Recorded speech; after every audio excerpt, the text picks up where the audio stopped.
त्रिया चरित्रम पुरुषस्य भाग्यम देवो न ज्ञातम, यानी कहा गया है कि त्रिया का चरित्र और पुरुष के भाग्य के बारे में भगवान को भी पता नहीं रहता है। किस पुरुष का भाग कब बदल जाएगा ये भगवान नहीं बता सकते हैं, और कौन स्त्री कब अपना रूप बदल देगी ये भी भगवान नहीं बता सकते हैं। आज की कहानी इसी पर आधारित है।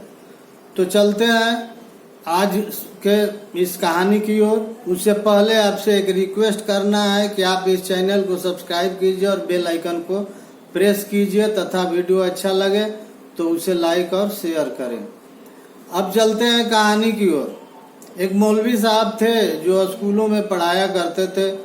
उनका काफी अब रिटायरमेंट का एज करीब करीब हो चुका था, 5 साल और था। 5 साल के बाद वो रिटायर हो जाते। तो एक प्रतिदिन का उनका नियम था कि कुएं पर जाते थे। पहले गांव में कुआं हुआ करता था, दूसरा पानी का साधन नहीं था। तो कुआं पर जाते थे सुबह में करीब 4 बजे, और शौच क्रिया से निवृत्त होने के बाद वहां जाते थे, अपना वजू बनाते थे, और वजू बनाने के बाद वहीं से मस्जिद चले जाते थे। नमाज पढ़ने के बाद घर आते थे, और घर आने के बाद पुनः नाश्ता पानी करके और स्कूल के लिए चल देते थे। फिर स्कूल से, चूंकि स्कूल नजदीक में ही था, इसलिए स्कूल से दोपहर में भोजन करने आते थे और फिर भोजन करके स्कूल चले जाते थे। तो 4 बजे तक स्कूल चलता था, उसके बाद छुट्टी होती थी तो घर आते थे। इसी क्रम में एक दिन सुबह में 4 बजे जब अपना कुआं पर पहुंचे तो देखे कि बहुत सी स्त्रियों की भीड़ लगी हुई है, पानी भर रही हैं।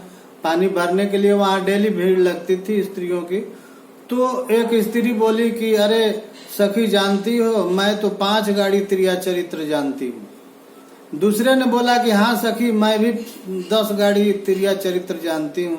किसी ने कहा कि सखी, मैं तो बहुत कुछ नहीं, लेकिन 5 ओड़िया 5 खचिया त्रिया चरित्र जानती हूँ। मौलवी साहब चुपचाप ये सुन रहे थे।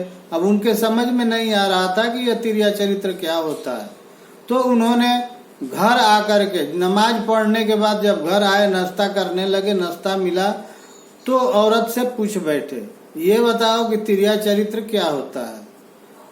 तो औरत ने कहा कि मुझे नहीं मालूम कि त्रिया चरित्र क्या होता है, और किसने आपको बताया त्रिया चरित्र के बारे में, कैसे पता चला। उन्होंने कहा कि मैं कुएं पर वजू बना रहा था, उस समय औरतें बात कर रही थी कि मैं 5 गाड़ी जानती हूँ, कोई कहे कि 10 गाड़ी जानती हूँ, किसी ने कहा कि 5 ओड़िया जानती हूँ।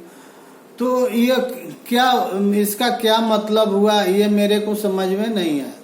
इसलिए तुम भी तो औरत ही हो, तुम्हें भी तो गुण होना चाहिए था।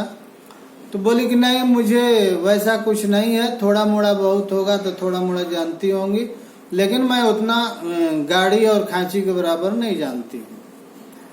तो मौलवी साहब ने कहा कि ठीक है, अगर तुम जो जानती हो उसी से मुझे समझा देना, बता देना कि ये त्रिया चरित्र क्या होता है। और नाश्ता करके वो स्कूल चले गए। कुछ दिन बीतने के बाद जब उनकी पत्नी ने देखा कि मौलवी साहब उस बात को भूल चुके हैं, तो एक दिन वो सुबह में उठी। 4 बजे मौलवी साहब कुआं पर पहुंचते थे, तो वो 3:30 बजे जाकर के एक बड़ी सी मछली रखे और चुपचाप घर आकर के बैठ गई। घर आकर सो गई, बल्कि कहिए। मौलवी साहब जैसे ही पहुंचे तो देखते हैं कि बहुत बड़ी सी मछली एक कुएं पर है।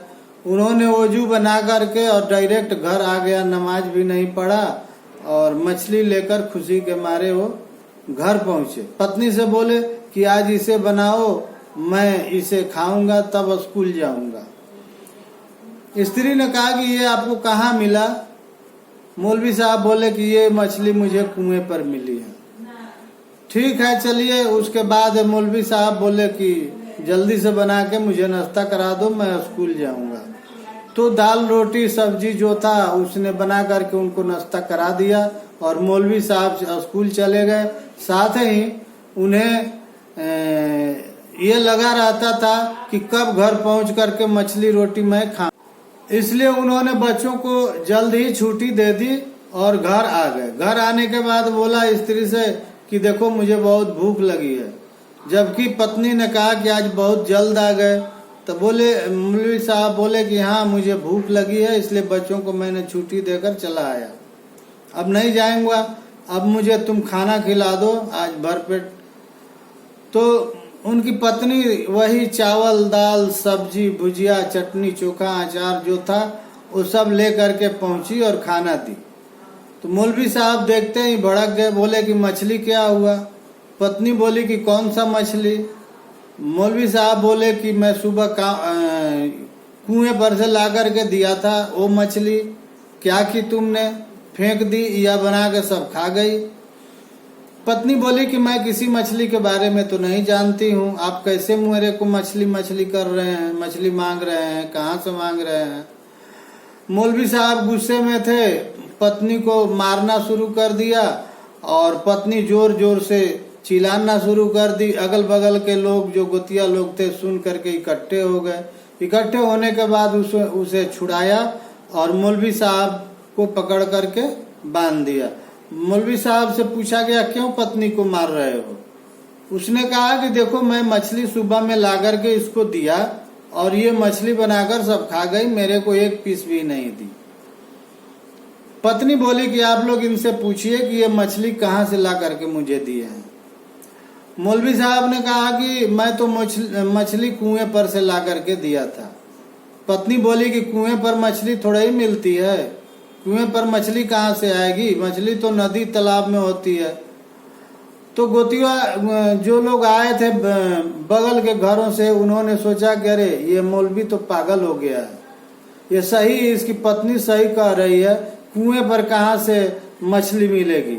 ये मौलवी साहब को पकड़ करके घर में बंद कर दिया गया, ताला लगा दिया गया और उसकी चाबी मौलवी की औरत को दे दी गई और कह दिया गया कि देखो इसे खोलना नहीं तो मार करके तुम्हें परेशान कर देगा, ये पागल हो गया है, इसे पागल का इलाज कराना पड़ेगा और तब जाकर ये ठीक होगा, इसलिए तुम कभी इसे खोलना नहीं, जब तक हम लोग आएंगे फिर शाम को उस समय तुम खोलना।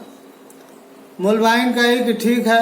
उनकी पत्नी ने चाबी लेकर रख ली। जब सब लोग चले गए, सब कुछ शांति हो गया, वातावरण शांत हो गया, तो उन्होंने मौलवी की औरत ने मानी मौलवी साहब की पत्नी ने मछली और भात लेकर के पहुंची और ताला खोल करके मौलवी साहब को दी कि लीजिए खा लीजिए। मौलवी साहब आश्चर्यचकित थे, कभी मछली देखते थे, कभी पत्नी को देखते थे, कभी मछली देखते थे, कभी पत्नी को देखते थे। बाद में थोड़ा सा धैर्य ग्रहण करके उन्होंने पूछा कि ये बताओ कि जब तुम्हारे पास मछली थी, तुम मछली बना करके रखी थी, तो मुझे क्यों नहीं दिया? और तुम इतना मार खाने के बाद भी नहीं कही कि मछली मैं बनाई हूँ, और मुझे पागल भी घोषित करा दिया। अब गांव वाले सब यही कहेंगे कि मौलवी पागल हो गया है, स्कूल से भी मेरी नौकरी जा सकती है। तो औरत बोली कि आपने कहा था कि मुझे थोड़ा सा तिरिया चरित्र बता देना, तो उसी का एक अंश मात्र है, मैं यही तक जानती थी, थोड़ा तिरिया चरित्र मैं बहुत ज्यादा तो जानती नहीं थी, इसलिए मैंने थोड़ा सा प्रयोग किया। मौलवी साहब कहे बाप रे बाप, तुम थोड़ी सी जानती थी तो मुझे पागल बनवा दिया और मार भी खा ली, और अगर जो 10 गाड़ी 5 गाड़ी जानती है वो क्या करेगी? वो तो संसार में आग लगा देगी। मौलवी साहब मछली भात खाए और उसके बाद वो आराम करने लगे। उसके बाद उनकी पत्नी भी मछली भात खाई और जाकर के आराम करने लगी, मौलवी साहब से गपशप करने लगी और बताने लगी।